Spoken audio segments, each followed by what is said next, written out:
All right, Alexander, let's talk about the arrest of Telegram founder and its chief executive, Pavel Durov, as his plane was landing in Paris, France, most likely for refueling, though we're not 100% sure about that. But the reports are is that the plane that he was on, the private jet actually, that he was on was going to land in France for refueling, and as it landed in France, a warrant for his arrest was issued about 5 minutes before it landed, and the French authorities they detained Pavel Durov on crimes connected to terrorism and trafficking and all kinds of other horrible, nasty things that allegedly are taking place on Telegram, and of which he is, according to France, personally responsible for. What are your thoughts on this arrest of Pavel Durov by the Well, French well, authorities? well, there's many thoughts. First of all, notice that, as I said, they've come after Pavel Durov. Now, I've been following the Russian media here. I think the thing to say about Pavel Durov is, of course, he's had his tangles with the Russian authorities as well. He doesn't actually live in Russia. He lives in Dubai because previously he had problems with the Russian authorities over Verkontakt here, which is the Russian equivalent of Facebook, which he sorted out, and over Telegram as well. And I remember at the time when he had all of those problems with the Russian authorities, all these newspapers that, basically seem perfectly relaxed about the fact that he's now been arrested in France. Anyway, they're all backing him. The Financial Times, The Guardian, all of these places. I was reading all kinds of articles about how this is proof of the repressive nature of the Putin government and all of this. And, those days he was, the standard bearer of free speech and human rights and democracy in Russia. I remember that very, very well. Now, his arrest in Russia itself has been a shock, and it's also shocked specifically a lot of those young, professional, supposedly liberal-minded people, some of whom left Russia to go to the West at the time that the special military operation began, or who went to the West to avoid conscription. Many of them, of course, have gone back. But anyway, those sort of people, they tended to identify very strongly with Durov. They, were supportive of him at the time when he had his own tangles with the Russian authorities. So you can imagine the shock they're all feeling now when he's been arrested, not by the Russian authorities, but by the French. So this is something in terms of, again, Russian opinion. It's a massive own goal in terms of trying to influence feeling in Russia itself. Now, to my mind, what this probably shows is, again, this social media that is not fully under the West's control, or at least the control of the Western political establishment, is going to come in for an awful lot of pressure. And if the chief executive is a Russian, well, he's going to be under an awful lot of even greater pressure. We saw that with TikTok, which was Chinese. We see that with Telegram, which is owned, or rather was founded by a person who still has Russian citizenship, but who also has, by the way, the citizenship of the Emirates and of France, but who is not, notice, an American. So I think this is really what this is all about. And I think it's about control ultimately, because yes, I'm sure all sorts of bad people use Telegram. I'm sure all sorts of bad people use all sorts of other social media channels as well. But it's Durov and previously TikTok that get targeted. Yeah, well, they want to control what's being posted on Telegram. I don't think that's No. in any doubt. And when you look at Telegram, it really did blow up. I mean, it was always a big app, Yeah. but it really blew up with the war in Ukraine, the Yes. conflict in Ukraine. Yes. And I think that's freaked out the collective West, because a lot of people got the truth as to what was happening in Ukraine. To be fair, Ukraine, the Ukraine side of the conflict uses Telegram a lot, as does the pro-Russian side, as does everything in between. I mean, Absolutely. it really grew with the conflict in Ukraine, but a lot of the information that was being put on Telegram definitely went against the collective West narrative of the conflict in Ukraine. Absolutely. If you want to follow the war in Ukraine closely, then Telegram is an indispensable tool because, as you rightly say, both the Russians and the Ukrainians, by the way, to an equal extent, as far as I can tell, use Telegram to post their information. You will find lots of Ukrainian material on Telegram, as well as Russian, except, of course, it's not the kind of filtered material that you get, in the media, the mainstream media in the West, or indeed on some social media in the West. So the result is, that you have the whole story of the war is basically laid out there. You have, all the Ukrainian channels, you have all the Russian channels, and then you have Russian and Ukrainian soldiers, actual soldiers, posting things on Telegram too, very extensively so. So what's the goal for France in all of this, or the collective? I mean, there are rumors, there are reports saying that ultimately this is the U.S. telling France, or told France, look, the plane is going to land, it's going to refuel, grab him.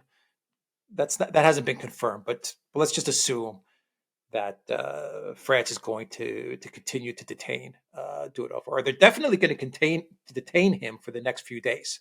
That a court has already decided that. What is their goal in all of this? I mean, what is this, another Assange in the making, another Assange 2.0 Yeah. kind of situation? Are they just looking to scare Durov and get him to start playing ball with the three-letter agencies and the deep state? What exactly are they trying to do? I think that there's a real possibility that there are going to be very serious proceedings brought against Durov in France.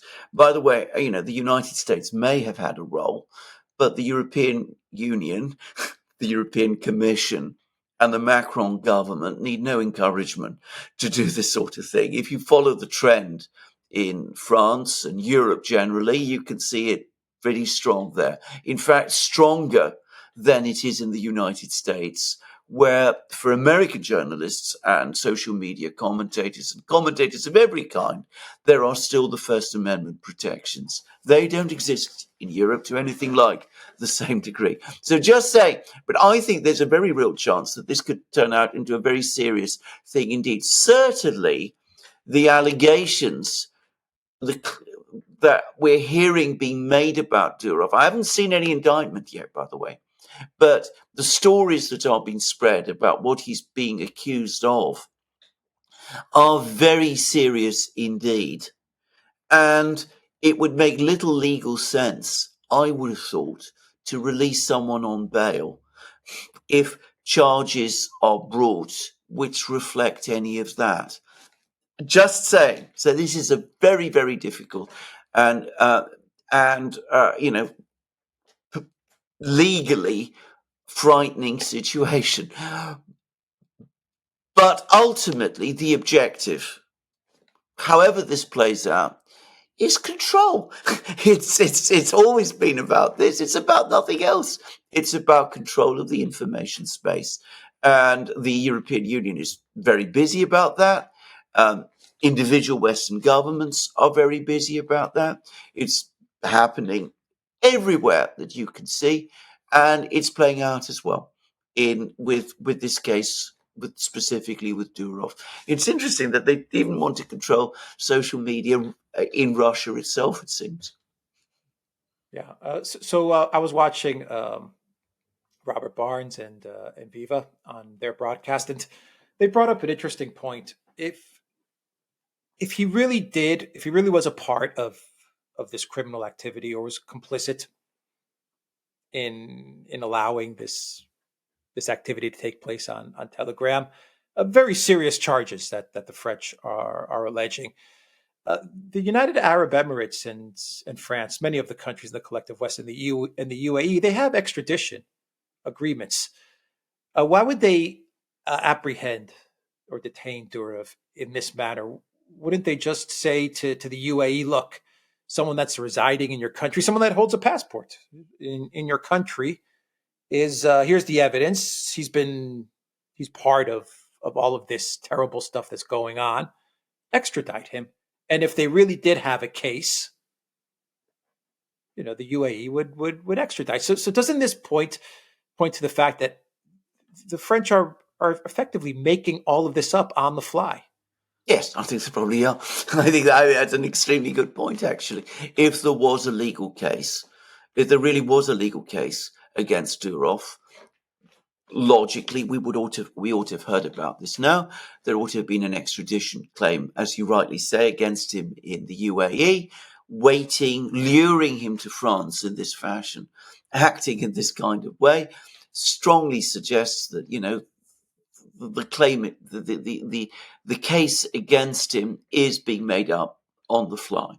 We'll know better when we actually see the indictment and when we see what kind of case actually is being brought against him. But that's what I suspect. That's what I think. I think Robert Barnes and Viva Frey are absolutely right. Yeah, because he's a UAE citizen, from what I understand, but definitely has a French passport as well. Yes. So that would be Yes. If they really had something on him, Yes, legitimately had something on him, that would be the path that they would follow. But they went through this trouble, this plot of nabbing him on a plane that was landing in France, most likely for refueling. What do you make of the rumors? Final question: what do you make of the rumors? And these are just rumors that he was in Azerbaijan, Baku, at the same time that Putin was in Azerbaijan, and that perhaps Durov was trying to find a way back home, back to Russia. I mean, that's pretty. These are rumors. This is pretty out there stuff, but the timing lines up. Yeah, they were both in Azerbaijan at the same time, and perhaps Durov, a very intelligent guy. No one really knows why he was flying towards France or flying in that direction. I mean, Azerbaijan and France is pretty far away. But maybe Durov started to realize, look, when I look at the collective West, where it's going, and I see everything that's happening in Russia, maybe getting back to Russia is not such a bad idea. Well, I think that's very plausible. I would say that if you did want to get back to Russia, going to Azerbaijan at the same time that Putin was there would be a rather strange way to go about it. One would have thought that there are lots of ways that he could have contacted the Russian authorities and discussed things, with a perfectly open way without, arranging a trip to Azerbaijan and coinciding it with Putin's visit to Azerbaijan. There is a possibility, and one doesn't know because again we're speculating. There is a possibility that there have been discussions, that some agreement, tentative agreement, was reached, that he was indeed intending to go to Russia, and that he wanted to seal the deal by meeting some Russian officials in Azerbaijan, and that they used Putin's cover, Putin's visit with all the many people from Putin's entourage as some kind of cover to do it, that enabled him to have a sort of private meeting with someone.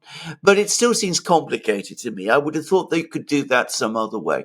As to what he was doing, where he was heading in this flight, again, I just don't know. I mean, one day, no doubt, we will find out. There's lots of unanswered questions here. But I can imagine that he would want to return to Russia, which, after all, is his home country, where he had, the social contacts and all of the friends and all of that. And, his channel, his Telegram channel, his business still does have a certain, Russian quality about it, even though it is an international channel. It is not actually, properly speaking, an exclusive part of the Russian social media space, not in the way that Vkontakte, the other company that he originally set up, for example, is. So yes, I can see that, but it'd be a complicated way to go about doing it, and I don't know whether it was so. One thing I would like to say, which is unrelated to this, is that to someone like me, who is of a certain age, it is particularly shocking that this has happened in France, because amongst all of the European countries, the country which prided itself on having the strongest free speech protections used to be France. There, it goes all the way back to the French Revolution, when there was, the Declaration of the Rights of Man and of the Citizen, which says, the free speech is sacrosanct, but it also specifically says that anything that is not expressly prohibited is allowed. That is, was very much a core part of French law. And then in the 1880s, France passed laws on freedom of expression, which were extremely strong, that protected freedom of expression to a very, very high degree. And this was what made possible, to a great extent, France's extraordinary cultural, uplift in the late 19th and early 20th century. Now, over the last 30 years, this has been steadily dwindled and taken away. And once upon a time, someone like Durov would have been welcome and secure in France. And now we see that he's arrested. So, I mean, this is, a personal comment. Some people from France who, remember the old France, I think will share my distress at this. But I just wanted to make that point, that this is so completely contrary to French tradition that one just doesn't really know where to begin. Yeah, but it's not really France, is it? Oh, I mean, it's this not is the really France. EU No, of and then course the not. European Exactly. Commission and most likely Exactly. the United States. So Exactly. Exactly. Exactly. Macron is going to do as he's ordered. Well, So, exactly. And of course, it's also the world where, what's his name? Thierry, I can't remember his surname, writes horrible letters yeah, I to, forgot that guy's name too. Yeah. to Elon Musk, and threatens him with all kinds of, Thierry Breton Breton, yeah. writes to Elon Musk, threatens him with all kinds of consequences on the eve of his interview with Donald Trump and all of that. This is the Europe we're living today, and we see the change it's causing to places like France. But essentially, this is what's at play here. I mean, what Europe wants in the DSA Act that they have, this Digital Security Act that they've passed, they want to be able to moderate the content on social media. Yeah, They absolutely. want to be able to moderate the information space. They don't even want the companies to do it. I mean, Yes. this came through. This was obvious through the revelations of the Twitter files, Yes. where it actually stated that the FBI had a corner office. I don't know if they were joking about that or if that was real, but the narrative was that at a point in time, Twitter actually had a corner office for FBI officials so that they could be at Twitter HQ actually monitoring the information that was posted on Twitter and deciding what should be allowed to be posted and what should not. And that's pretty much what the EU wants from Telegram. They want Telegram to say, okay, give us, we'll give you guys 100 EU officials. They'll have access to your program. Maybe they'll even sit in your offices. Who knows? But effectively, don't worry, Telegram, about moderating content. We'll moderate it. Yeah, absolutely. But you have to give us access, and that's what Yeah. they want from That's what they want from all social media. Twitter is going to be next. Rumble, they're going to go after all social media Yes. that isn't giving them access to moderate what content is going on these platforms. I just want to say one more thing, and then we'll wrap up the video and your comments, because you know this better than I do. It wouldn't be the first time that a Russian oligarch who had trouble, say, with the Russian government at a point in time, the Putin government, then left. But after a certain amount of time, wanted to come back.